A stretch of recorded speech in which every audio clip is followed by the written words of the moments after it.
think that I was not surprised to see Dr. Fauci pick on Sturgis. He picked on it last year, this rally as well.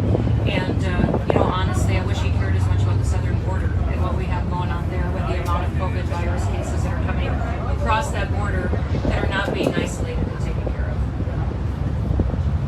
Yes, back there. Are you concerned about the Delta variant, about what some people are saying is this being a super spreader event yet this year?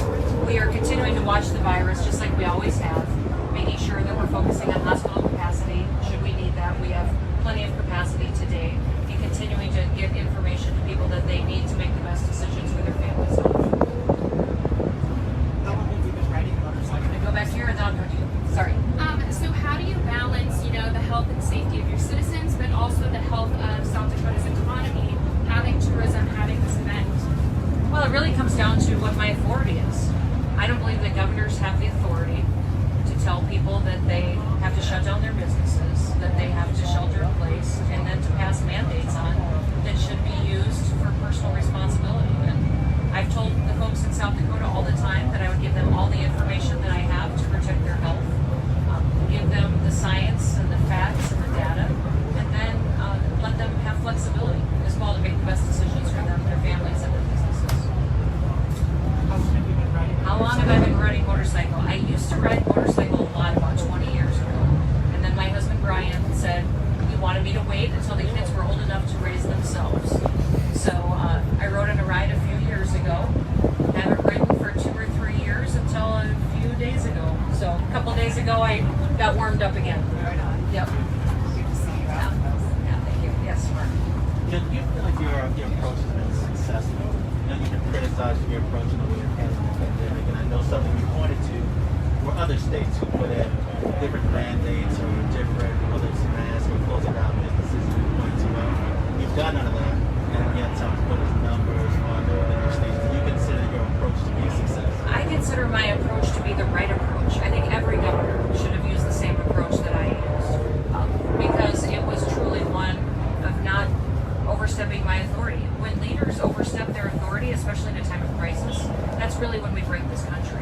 So I wish every governor in this country would have followed my approach. I trusted my people, gave them all the information that I had, studied the science of the virus, and still today are as it changes. And then we're looking at the economy, but we're looking at people's health too. And one of the statistics that would be great if you guys would cover is the fact that there's only 2 states in the entire country whose drug overdoses decreased in the last year. New Hampshire, I think, decreased by about 0.5%. South Dakota's drug overdoses decreased by, I think, 16%. Our mental health issues have gone down. Suicides in comparison to other states have gone down. So overall, I think our people have dealt with this pandemic in different ways. Our kids have been in the classroom learning, and our businesses have stayed open, and we've got historic revenue coming into the state because people are out there enjoying and participating in restaurants and shopping, and their business is doing well. Yes.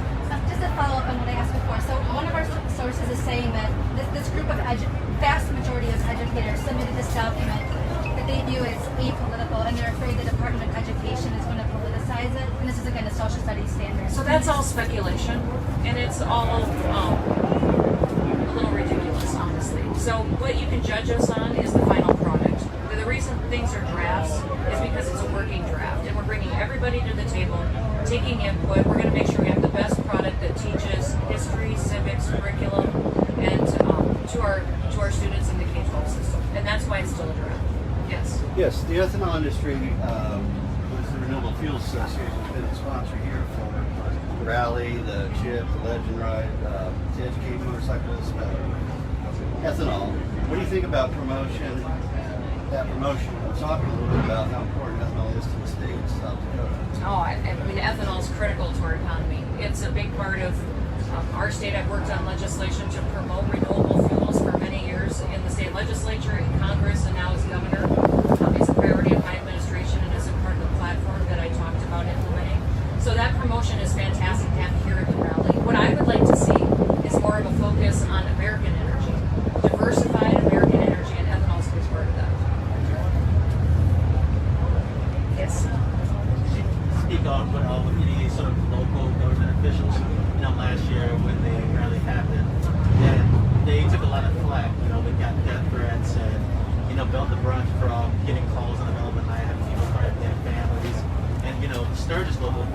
taking their cell phones and personal emails off of the website because they were just kind of overrun with these threats. Did you guys speak to them at all when, going forward?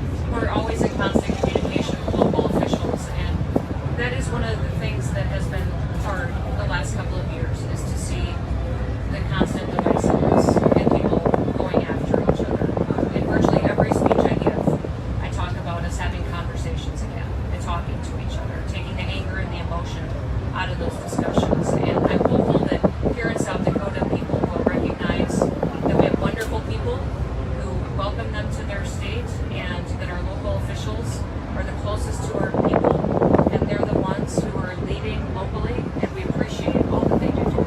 All right, folks, last question. Sure, South Dakota is a big cattle state, it is. and that just happens to be, you are a rancher. What concerns do you have about the beef supply chain, and how would you like to see that addressed? Well, we've been fighting the packers for 25, 30 years, and we've got 4 big packers that are controlling the market and putting a lot of profit into their pockets, and it's bankrupting our ranchers. So, we have been working to get the Department of Justice to continue the investigation that started under President Trump. We're hopeful they'll continue to do that. Beyond that, what we've done here in South Dakota is add local processing grants out to individuals in the state so that we can process more of our beef here, and then we participate in a CIS program which allows us to process and sell anywhere in the country now through our state inspected plants. So it's been a big issue that my Lieutenant Governor, Larry Roden, has championed and worked on, is making sure that we're processing our beef here in South Dakota and have the ability to market and go around those packers that are cheating our ranchers. Can you speak just a minute about Treasury Lives? Well, Treasured Lives is a remarkable entity. It was started by a woman who was trafficked, who's written a book about her story, and about the fact that these folks that are trafficked need to heal in a very different way than anybody who goes through domestic abuse. As someone who's been trafficked, is forced to have sex, is raped 50 times a day, over and over and over again, and that damages people in a very different way than anything else. So they need a special kind of healing, special people to come alongside them and help them get their life back on track. And Kelly's one of the most remarkable people that I know. So they're out here providing those resources to not victims now, but survivors, people that come through that and go forward and champion that healing and make sure they continue to reach out to others. It's remarkable. It's here in Rapid City, and I would encourage everybody to support it. All right, thank